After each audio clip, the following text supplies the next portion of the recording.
Now here, we're hitting Episode G, Storm from the East, the Mongol Invasion. No crusade in this one, unless the cards deem that there is one. But this is not the Christians against the Muslims standard scenario. This is the Mongols have shown up, and they've swept through Anatolia, and they own all of Anatolia over here, even though they don't have any castles or anything. They have a humongous force pool. Cards that are special for them. I know that there are going to be interesting cards that will help them. One hell of a leader in Hilga. 1/4/18. He can lead a tremendous size army, very react quickly, and he has really maximal combat value. Now, the Ayyubids, sorry. Yeah, I mispronounce everything. Have pretty much the kind of leaders they had before. They do have someone a little better, Turan Shah, who could have shown up in the last scenario. Different counter, though. Actually, he was in the last scenario, different counter. Who's fairly decent here. He's got a 3 combat leadership. Can only lead 4 units, though. And his superior here is Ad Nasser Yusuf, who can lead 6 units, but not as good a combat leader. The 2 players in this one are the Ayyubids initially, and the Mongols. Only the Mongols collect points. It doesn't matter how many victory points the Muslim players are able to collect. Really, all they have to do is try to stop or slow down the Mongol advance as much as possible. Well, that makes things kind of interesting, because the Christians, well, there are Christian vassals of the Mongols, of a sense. Armenia is a vassal state, and to some extent Antioch is. Now, there are cards where the Pope excommunicates Antioch and it neutralizes it, and Antioch doesn't look like a very potent factor, especially with this Templar castle in the way. They would have to actually attack the Templars, and the Templars would then be pro-Muslim, for whatever that's worth. Alright, I don't even know if that's legal. Okay. There's one major Christian kingdom that's neutral, Christian power, the Kingdom of Jerusalem. Like the last one, they have Cyprus, and then they have the area around Acre. Probably not of a lot of use, but if we look at the values,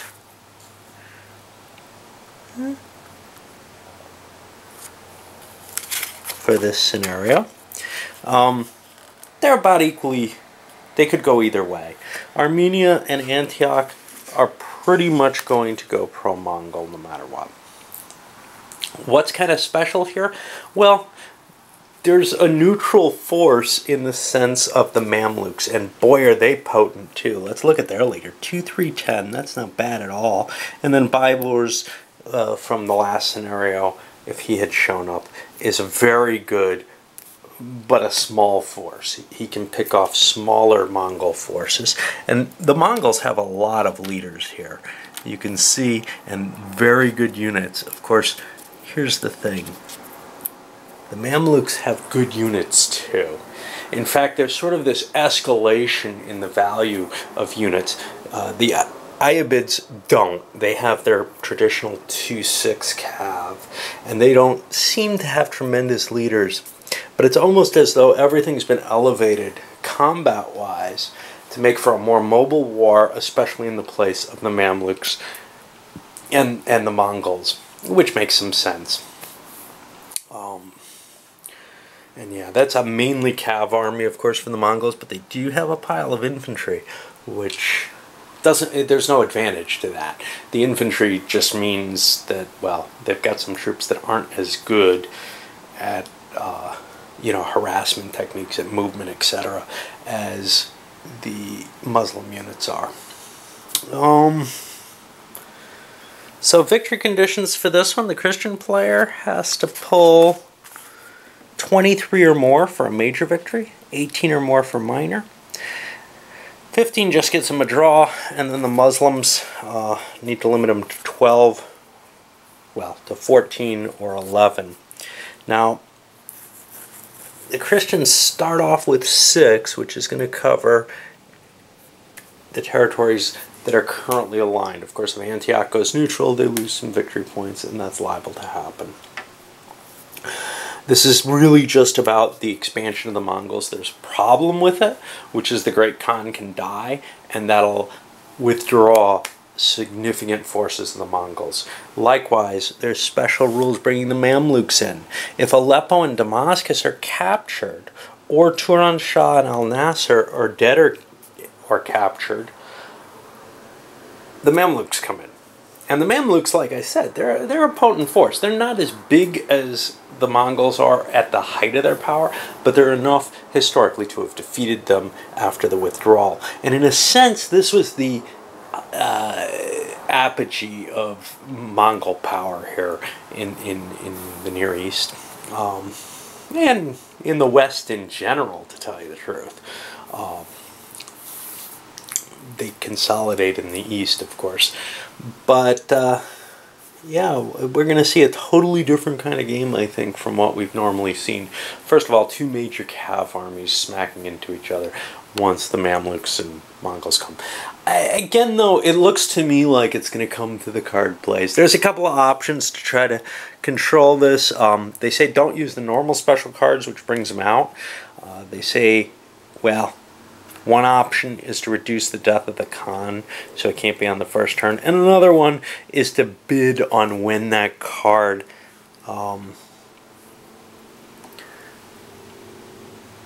gets automatically implemented. And either way, I'm not really thrilled with those kind of options, but I think there are attempts to try to make this a more balanced game, not, you know, completely weighed on a single card for luck. But like we saw in the last one, waiting on an important card is pretty much just a factor in a lot of these scenarios. Alright, I spoke a lot here because this one's a little different from most of them. I'm going to kick things off, shuffle the deck with all kinds of special cards for the Mongols. And obviously, leadership-wise, the Mongols are your highest. They've got the initiative in this one. Alright, time for a few more words. Another special rule I forgot to mention. Acre and Tripoli are worth 0. Now, if you start to count points and start saying, well, what about that 23? Let's take a look. They have 6 to begin with these 2 territories. Beyond that, 6 more is 12. 15 to Damascus. Now you've invoked the Mamluks. 16, 17, 18. 5 more, 23. They have to take the entire mainland. They can skew a couple of points by maybe getting Jerusalem on their side. That's not necessarily difficult. If they're doing well, they can diplomacy them in and get 2 more points that way. But wow, this is going to be a really tough one in the sense that there's no easy way around it, right? Now, let's say I'm going for the minor victory, which of course I won't do. We're only talking 18 points there instead of the 23. That's everything except Egypt, okay? I mean, there is no easy, well, everything except Egypt and Cyprus. There's no easy way out of this. You've got to blast your way through. You've got to take Damascus. And it's on the route to getting other things. So the truth of the matter is it's going to come down to a fight between the Mongols and the Mamluks at some point. It's only 5 turns. I don't know where the game turn marker went. And I'll deal out the cards and we'll kick this off. Well, the opening move was an impressive one. It was a coordinated advance. The Mongol army swept down. Now they had to drop off the infantry here, which is going to be kind of problematic. That's going to not collect up where you want it. They marched through Aleppo. The leader, and as you can see, he's dead here. Turan Shah managed to withdraw not doing shadowing. He should have done shadowing, perhaps, just to try to get more of an attrition roll going. But he didn't. He went down to Marat and tried to evade again, not doing shadowing. The Mongols didn't get an automatic surrender here, and then they did get one at Marat, but they've got the penalty built up. And meanwhile, and for the second part of that action, the Armenians swept up to Samosata, preparing themselves for an attack on Edessa. The Muslims, or the Mongols, know that they've got a problem, though, because they've got the big 0-point card, the Death of the Khan, and this is their only turn that they're going to have him. Historically, I think they say he, what's his name here? Can't read that. Hulagu withdraws after hearing about that on the second phase of the second turn, the second action of the second turn. But here he's going to be going away on the first turn. All right, well, that puts it in the Muslim hand. A lot of cards were played in the battle. In fact, the Mongols played one that they didn't really have to play, but they got a replacement card and figured, well, if the Khan's going anyway, there's no reason not to try to draw another card. They might get something that's able to move something other than Huelga. Well, the Mongols have been having a hard time. They laid their siege to Edessa, but they haven't been able to get the numbers down. They're down to only 2 cards left. They swept down and destroyed the other army, Nasser Yusuf's army, but they didn't kill Yusuf. He managed to escape. He's in the force pool now. They moved back up for a siege of Aleppo. Hard to tell what the best move here is.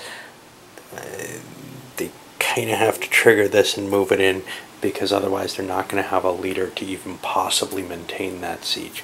There's almost no chance that they can win any of these sieges. It means the Mamluks aren't coming in this turn.